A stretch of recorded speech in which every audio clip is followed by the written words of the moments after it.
कोल्हापूरमध्ये आज लोकशाहीचा मोठा दिवस आहे। आज सकाळपासूनच महानगरपालिकाच्या निवडणुकांसाठी शहरामध्ये आणि उपनगरांमध्ये एकूण 593 मतदार केंद्रांवर मतदारांची मोठ्या संख्येने गर्दी होत आहे।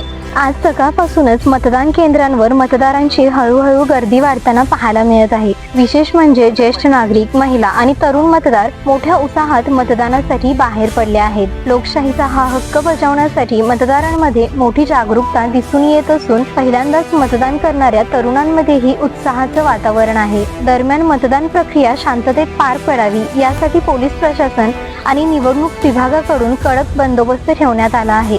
प्रत्येक मतदान केंद्रांवर पोलीस, होमगार्ड आणि अधिकारी तैनात करण्यात आले आहेत। कोणताही अनुचित प्रकार घडू नये तसेच मतदारांना कोणतीही अडचण येऊ नये यासाठी प्रशासनाकडून सर्व आवश्यक त्या सुविधा उपलब्ध करून देण्यात आल्या आहेत। सध्या तरी मतदान प्रक्रिया सुरळीत आणि शांततेत सुरू असल्याची माहिती निवडणूक प्रशासनाकडून देण्यात येत आहे। आजचा दिवस कोल्हापूरसाठी अत्यंत महत्त्वाचा आहे। महानगरपालिकेच्या भवितव्याचा निर्णय आज मतपेटीत बंद होणार आहे।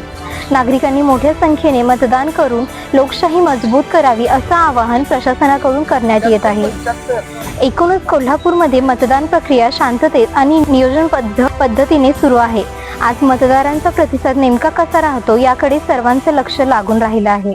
ऐकलं, गोकुळची बासुंदी पुन्हा खावीशी वाटतेय। खरं सांगू, मलाही खावीशी वाटतेय। पुन्हा पुन्हा खावीशी वाटणारी गोकुळ बासुंदी।